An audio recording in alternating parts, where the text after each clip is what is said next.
Hey everyone, it's me, Mr. Byers, and today is I think gonna be lecture 4. All right, I'm gonna go over stuff that deals with your first essay because that's what we are getting ready to do is to work on the rough draft of your essay. Okay, and so I'm gonna go over a PowerPoint and I'm gonna go over some student sample work and like fixing some errors so you can kind of like see the kind of mistakes that you should try to avoid when you write your essay. All right. Um, I have a spotlight on me and it's blinding me. So when I put my little picture down at the bottom of the screen, I'm gonna move the spotlight. So I'm gonna go into some darkness, but that's okay because I'd rather be in some darkness than be blinded. All right, here we go. There's that. There's that. Okay, very nice. And now we're going to go. Now, the PowerPoint that I'm about to go over can be found. All right, we're on the home page under lessons. And since today I'm introducing Essay 1, the PowerPoint is here. Right there. Grammar and topical research for Essay 1. Okay. So let's slideshow from beginning. Great. Okay. So here we have grammar and research. I'm going to go over some grammar stuff. This might be a review for some of you. For others, it's something that you need to be paying attention to. All right. I wrote down a couple of different things that people are doing that I've seen in their homework, and so I'm gonna go ahead and address those issues now. And we're gonna talk some about research, especially since you have to include research in your essay. And I want presenter art. There we go. Okay. Oh, you can't really. Oh, let me adjust this so you can see the wood paneling. Come on, look at that. Is that nice? Yeah. All right, punctuating quotation marks. All right, so some things that you need to know. So commas go inside of quotation marks. I'm still seeing a lot of quotes, whether it's statements being said in the story or it is the title of a story. And then there's a lot of commas and periods and stuff that are happening outside of the quotation marks. So like here we have, I've seen this. In Story of an Hour, comma, the protagonist dies of a heart attack. And this is like incorrect because the comma needs to be inside of Story of an Hour. Okay, see this comma? This is incorrect being here. This is correct. Okay? Example 2. I couldn't believe that she died from a, quote, heart condition. Quote, this period needs to be here. Now, the only time this period would not be here is if there were a parenthetical citation. If there's a parenthetical citation, then the period would be after the parenthetical citation. Okay? So it should be, but if there is no parenthetical citation, then the period is inside the quotation marks. Now this won't be the same thing for parentheses, but we'll get to that later, okay? For now, with quotation marks, punctuation goes inside of the quotation marks 90% of the time. All right, titles and quotation marks. So the titles of short stories, I did it again. Short stories, poems, articles, songs, even chapters, or episodes of TV shows go inside of quotation marks. So like, I'm reading, if I was reading the People's History of the United States, and I want to refer to the chapter called Does It Explode? Okay. The chapter would be in quotation marks because the chapter is inside of the book. If this was a collection of short stories, the title of the short stories will be in quotation marks because they're inside of this book. Same thing with poems. Poems are in quotation marks because they're inside of a book. So quotation marks, think about that. Quotation marks is like inside. So Story of an Hour, The Road Not Taken, which is a poem. Understanding Chopin, which is an article. Bertha, which is a great song. And The One with All the Parties, that's an episode of Friends. All of those are in quotation marks. They're not italicized and quotation marks. They're just quotation marks. Now, titles of books, films, magazines, newspapers, albums, TV shows, and etc. Those are written in italics, okay? Because it's like the TV show, and then comes the name of the episodes. It's the book of poetry, and then it's the individual poems. It's the title of the book of short stories, and then it's the short stories, all right? So like a book, Mindhunter. That's the title of a book. Star Wars. Title of a series of there's the cartoon of Star Wars, there's a bunch or the anime show. All the episode names will be in quotation marks. Okay? Rolling Stone magazine is a magazine, so it's in italics. But then all the articles will be in quotation marks. All right? American Beauty is the name of an album, and all the songs would be in quotation marks. All right, cool.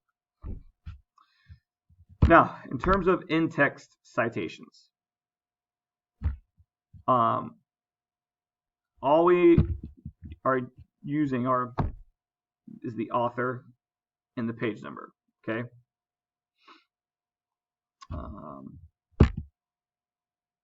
So we always need to have the author's last name and the page number if the page number is there.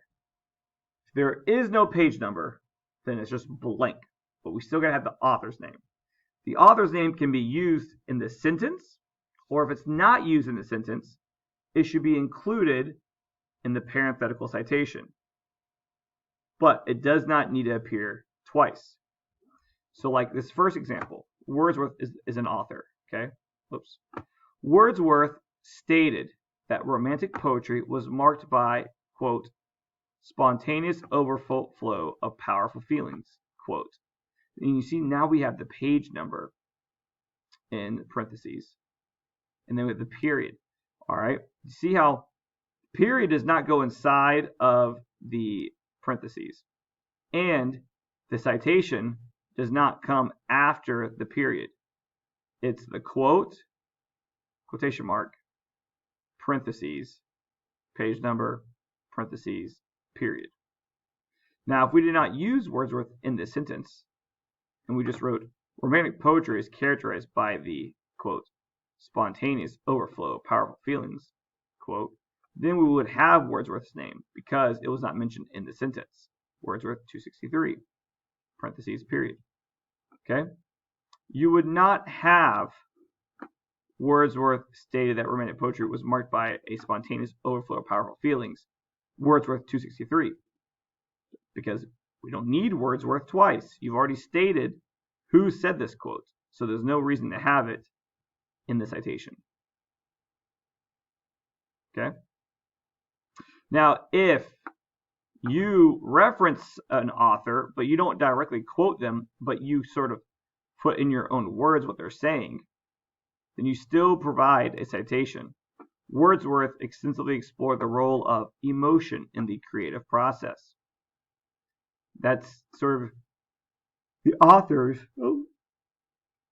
opinion or interpretation of this line. And so they would still include the page number in which this idea came from. Okay? So I want to be very clear about that. You got to include who is speaking. You do not put P as in like page number. You just have the number. There is no number, then you have nothing other than the name of the author. You don't include a paragraph number or any of that. Okay. So when you write, make sure you're always writing in third person. Don't begin with statements like, in my opinion, or I think. Always write in present tense, unless talking about something that happened in the past within the story. So for essay 1, you're talking about a story that you read. Okay? If the story is written in past tense, then you can write about it in past tense. The story is written in present tense, like it's happening right now in the story, then when you are talking about it in your paper, you're writing about it in present tense. Okay? So if the story is taking place in the past, and it is all past tense, she looked inside and she saw the murder and then he killed her, then you write about it in past tense. But if the story sounds like she looks inside and sees the killer and then he kills her, that's all present tense. The story is written in present tense, then you write about it in present tense. Even if the story was written in the 1800s, if I open the book and the story is happening at that very moment, even though it's the 1800s, but it's written in present tense, then I write about it in present tense. So like, when Janine sees the guard, she hopes to get his attention. This comes from a story that was written in like 1956. Okay? If I open that book today, 2021, so 70 years later, and I'm reading it, I don't write about it in past tense, because when I open that book, I read, when Janine sees the guard, she hopes to get his attention. I see that it is present tense at the time when it was written. So I write about it that way. I don't say, when Janine saw the guard, she tried to get his attention. Nope, incorrect. Okay, so now, research. So, people have been emailing me and asking me about research because some people are having a hard time finding exact research on their story or their other topic. Okay? And research does not always have to be on the exact thing you're writing about. Okay?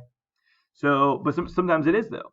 So there's two types of research you can use in writing, whether this is literary analysis, this is informational, this is nonfiction, whatever kind of writing you're doing. Okay? First one is supportive research. All right? Research that directly supports your analysis because the author shares your perspective. Okay? So, let's say your topic is about how the main character in the yellow wallpaper becomes insane because of the setting. The yellow wallpaper, it drives the character crazy. And so supportive research would be, you found a piece of research that was actually about the yellow wallpaper, and it was actually about how the setting makes the main character insane. So like, for example, this article that I found by Carol Davison. It's called Haunted House, Haunted Heroine, Female Gothic Closets in the Yellow Wallpaper. Okay? This article is literally about how the main character in the yellow wallpaper slowly goes insane. Okay? There is this quote from that article that supports this claim. And the quote is, the immediate and most disturbing implication is that she is infantilized in this former nursery. So like, this quote is about the yellow wallpaper, and it's about the fact that this character is losing her grip on reality. Okay? This quote supports the exact claim or thesis that the student is making. All right? Which is what a lot of you were looking for. Y'all were looking for, and I totally get why. Y'all were looking for, because that's kind of how I presented it, research that was like actually about Story of an Hour, that was talking about the characters in Story of an Hour. Okay? But sometimes that's difficult. Sometimes you cannot find research that supports your exact perspective because you have a unique perspective, okay? Which is fine. So in that case, what you need is topical research. It's on the topic, some way in which you want to discuss, all right? And this is research that indirectly supports your analysis by applying the research to your topic. So your topic is about how the main character in Yellow Wallpaper becomes insane because of the setting. Okay? All right. So you have a couple of different topics in this. You have the Yellow Wallpaper, and you have insanity, and you have setting. Topical research says essentially you can find research about setting and then just apply it to the Yellow Wallpaper. You can find research about the Yellow Wallpaper and then apply it to how the character is insane or the setting. You can find research about insanity in general and then apply it to the character in your story. Okay? You have 3 topics that you could find a piece of research about that can be applied to this idea. Okay? So let's say I found this piece of this piece of research. It's called Social Isolation in Mental Health, a conceptual and methodological review. So this comes from the Social Psychiatry and Psychiatric Epidemiology journal. Okay, this is not a literary journal. This is not about the story of the Yellow Wallpaper. This is psychology. Okay, but we can take what they talk about in terms of isolation and the negative effect it has on mental health, and we can apply that to say what's happening to the main character in the Yellow Wallpaper. Okay, sorry. So I'm masked now because class has started here, but we're just going to continue. So talking about topical research.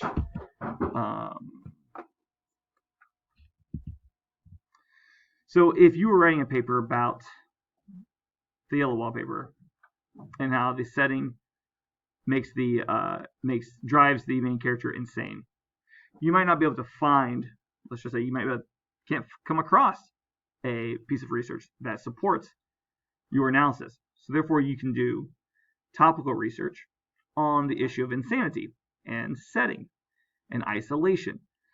So you could use this quote right here. Previous studies have identified an association between loneliness and depression, suicidal behavior, personality disorders, and psychosis. All these things can be applied to the main character of the Yellow Wallpaper, okay? Because she is isolated, she demonstrates all these behaviors. All right. So the research is not about the main character, but it can be applied to the main character. Now, I realize that I went over this, and I wanted to stop before going over this because we had just gone over grammar, and I wanted to show you some grammar in action. Okay, so I'm going to pull up some student sample work and kind of show you some errors people are doing and real life fix those. Okay. So like, for example, here we have, so here in this example, we have the sort of an hour, but see this is punctuated incorrectly. As you can see that there should be the comma here should be after hour, not after the quotation mark. That is incorrect. And then down here, for our citation, okay, we have a quote, Miss Mallard stayed home as, quote, middle or upper class women were less likely to engage in the kind of labor that had been demanded of women who lived on farms or on the frontier.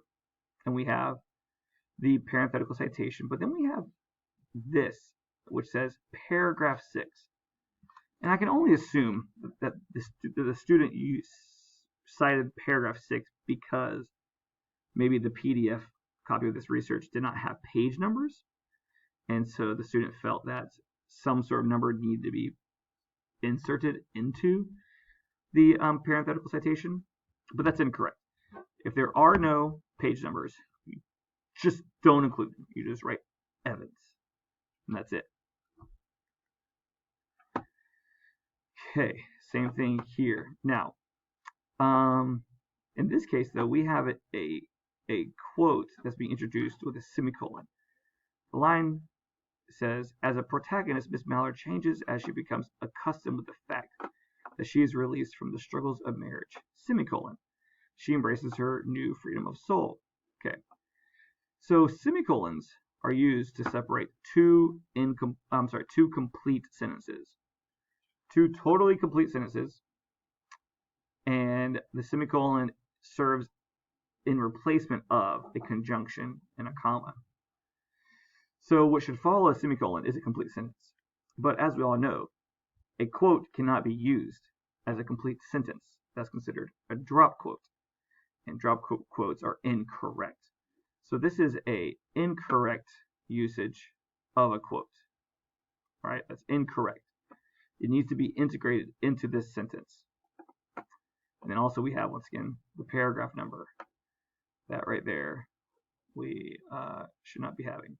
Let's see, can I strike through that? That's okay, I'll just do it in red. Okay, here we have another example of the period being outside of the quotation mark when it should be inside. Okay, now real fast, I'll go back to this. Technically speaking, it would be grammatically correct if instead of a semicolon, there was a colon. I just don't like telling students that, because then that becomes their number one method of utilizing quotes. They will write their sentence and then they'll just put a semicolon. Put a colon, and then have their quote. And I do not like that form of punctuating a quote. And so if you do that, you can do it once in a paper, one time. All the other times needs to be integrated. All right, so there's that example paper. All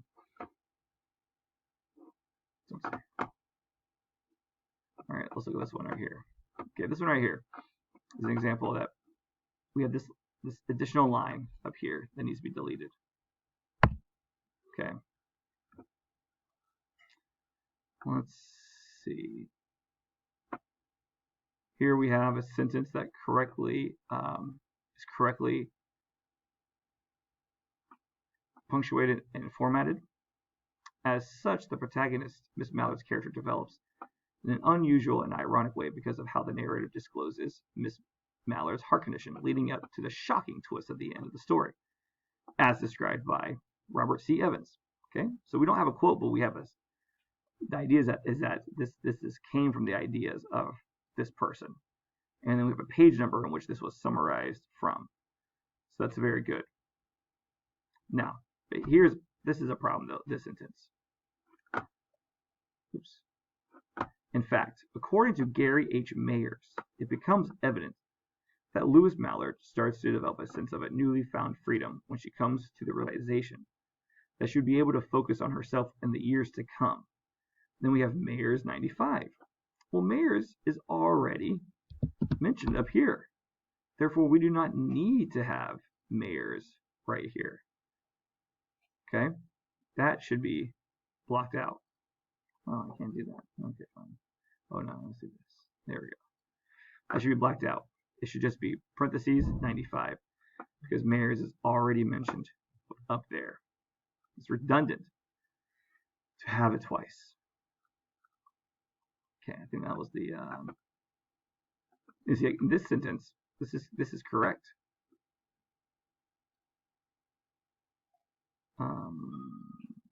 Oops. This is correct. The theme of the story also signifies a woman's desire for freedom from oppression. Hence, the joy that kills can symbolize the happiness and shock that Louise feels when she suddenly sees that her husband is alive, despite knowing that she views her husband as an oppressor. Great line. And then, well, the author's name's not Chopin. So besides being misspelled, this is very accurately cited. We have last name, page number, parentheses, period. It's very good because Chopin's name does not appear in the sentence at all, so therefore it's included in the citation. All right.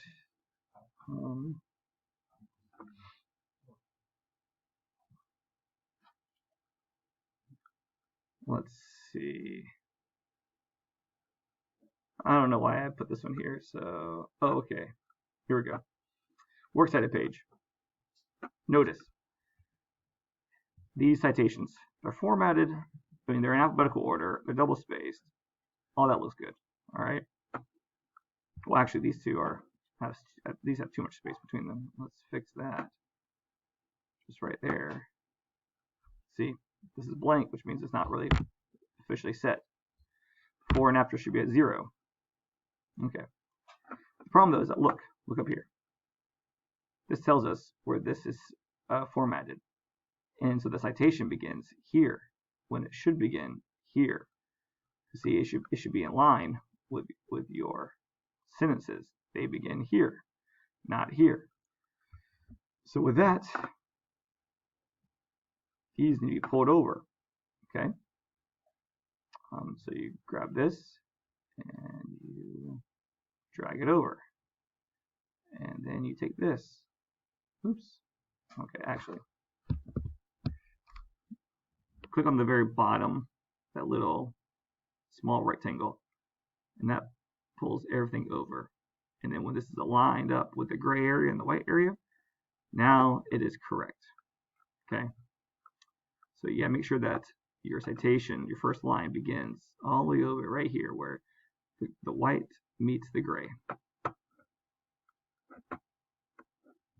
All right, let's see, last one. What did okay. So here's an example of a quote within a quote. Let's look at this.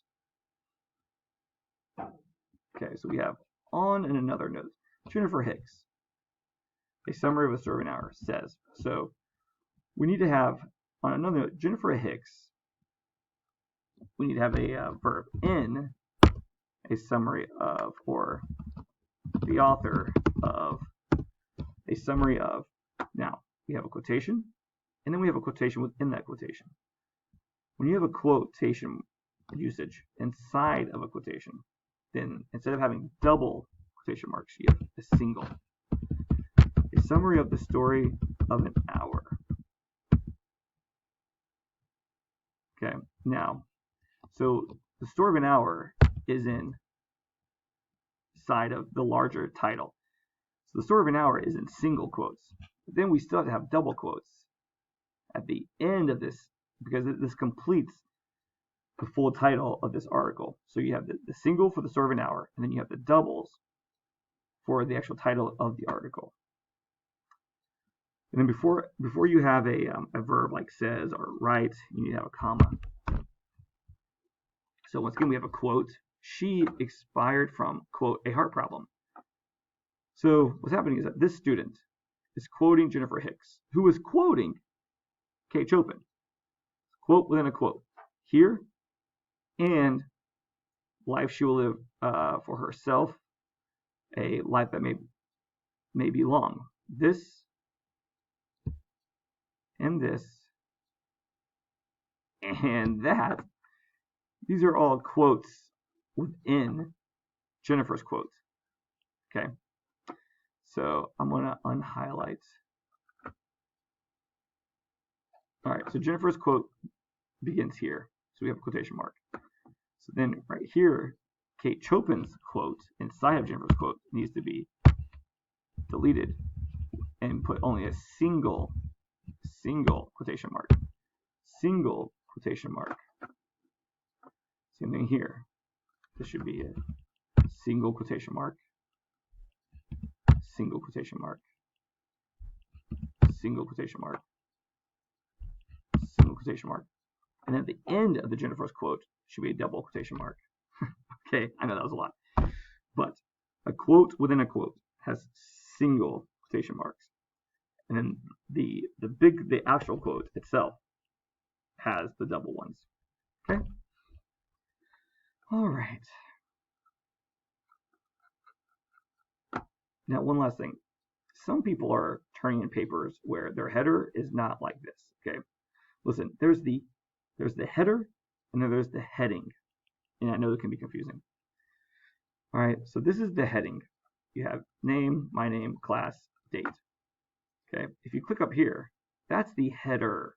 All right, so what some people are doing is that they are, instead of writing the heading, they are going up here, they are doing their page numbers, they're writing enter, and then I guess they're going back to this side, and they're putting this information in the header. And that's a problem, because first off, it appears gray instead of black. But then it appears on every page. See, every page. And that's incorrect. Okay, the heading should not be in the header. I know that's stupid. It sounds confusing. But it's a problem because it appears on every page. And it makes your name and everything in gray rather than black. The only thing that should be in the header is your last name and page number. You need to take this out, delete it, click into your actual page, and put it here. Okay? It should not be gray, and it should not be appear on every page. The only thing that should be gray and appear on every page is your last name and page number, at the very top right-hand corner. Okay? All right, hope that helps. So the last thing we're going to look at now is the actual assignment. Okay, you are writing an essay, and your essay, which can be found in Essay 1 Guidelines in Dropbox, is your first analytical essay. All right, it's based on one of the short stories listed in the short story readings folder, or classicshorts.com. So what you can do is you can go to lessons. I think it's lesson 1. Let's see.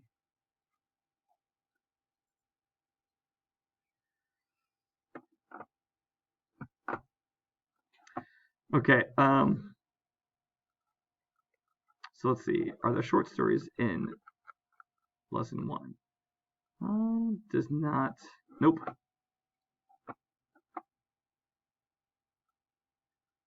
Lesson 2. Oh yeah, because it says introduction to short stories. All right, so short story readings. Boom, there it is. Click here, and you have all these. R.B. is about a kid who gets stood up on a date.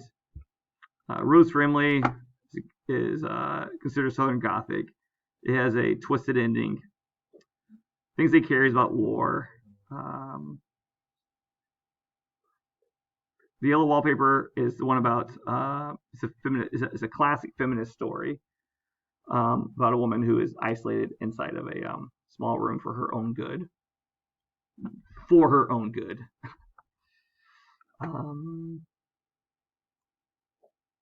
The Sound of Thunder, I think that's the one about this post-apocalyptic world. Good Man's Hard to Find is about a serial killer. So these are all pretty good. Okay. These are pretty good. But also, if there's a different short story that you would like to write about, that should be fine. I mean, these are classics that will have plenty of research about them, things to cover. So you pick one to read. Pick one. Anyone you want. Okay? Anyone you want. And you are going to write a paper where you analyze setting, point of view, character development, okay, or other aspects of the story that you feel like you could analyze and discuss how they apply to the story. Okay, you're not explaining those things. You are analyzing those things. You are discussing how they relate and how they add depth to the story. Maybe what do they symbolize? Okay, like in A Good Man's Hard to Find, one of the settings is a dirt road in the middle of nowhere. What might that symbolize? Okay, in the story. Character development. How does a character change? Do they come, and why do they change? Different things like that. Okay, you're not summarizing the story. You're analyzing the story. You're going to write it in MLA formatting. You're going to have an introduction, which I'll discuss what that's going to entail. You're going to have 3 body paragraphs. You're going to have a conclusion. Okay. I'm going to grade you on the quality of writing it is. It should be 2 full pages minimum. Okay, minimum. And you must cite your main source, which is the short story that you've read. All right, you need to find a citation for that. And then you need to incorporate, this is like really small, you must incorporate 1 outside source, at least 1 outside source. Okay? So you need to do some research in your analysis. You introduce your introduction itself. It should be about 6 sentences. Here you would like talk about what's the story, who wrote it, what's a brief summary of it, and then your thesis. You know, what 3 things are you going to talk about in your paper?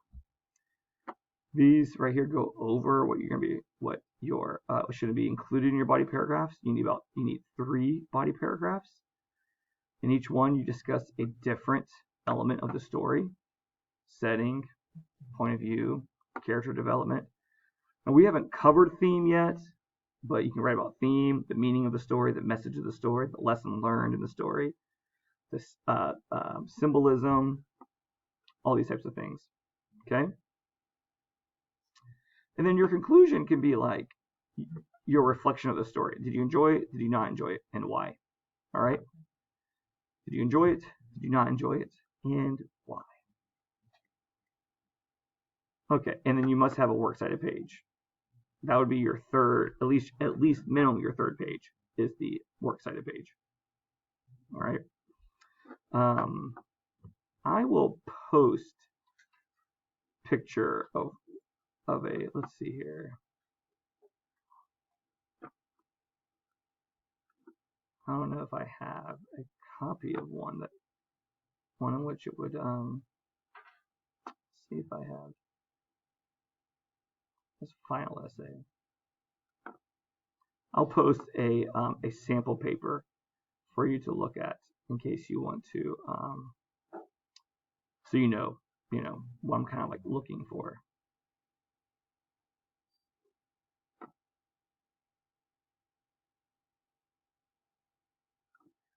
Sample first essay. Here we go.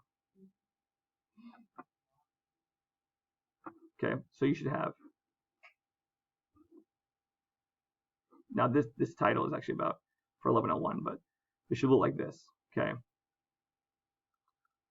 Paragraphs. Oh, it doesn't even have a works cited page, so I'll post a good example of one for you so you can take a look at it. All right, so this week what you're doing is writing a rough draft. You're going to be writing a rough draft, and you're going to post a rough draft in the discussion board to then for it to be edited by other people. Okay, so you're going to write your rough draft, and you're going to have it's going to be an MLA formatting. It's going to be there's going to be a introduction and 3 body paragraphs and a conclusion. Okay, and a works cited page. You are going to come down here and you are going to submit it by Monday night, Tuesday morning. Okay, and it's just a completion grade. Oh, I need to edit that. A completion grade. It's just a completion grade where I'm gonna look to see, is it MLA formatting? Is it 5 paragraphs? Is there a works cited page with at least 1 secondary source and 1 primary source? Okay, I'm not rating it. But I'm just going to give you a completion grade for it, all right? The lecture that I'm going to post next week is going to be how to edit and how to go through and what to look for in your rough draft, how to complete your own personal edit of your rough draft, okay? And things like that. So your goal this week is to read the story, figure out 3 things you want to say about it, and then try to write your first draft, all right? And at least try to have 5 paragraphs, MLA formatting, works cited page. Okay. All right. I'm gonna post some more stuff throughout the week, tips, things to help you. I'm gonna post a sample essay that you can read, that you can learn from. Okay, that you can imitate. So be on the lookout for more stuff that's gonna be out there. All right. And be sure to email me if you have any questions. If this video seemed a little choppy, I had to pause it almost 4 different times to either make corrections or to start class or to talk to a kid or to finish a class. So each time I tried to start it back and I felt like I was talking about the same thing I had stopped talking about when I left off. So hopefully it makes sense, everything. Like I said, if it doesn't, email me and I'll help you out. All right, bye.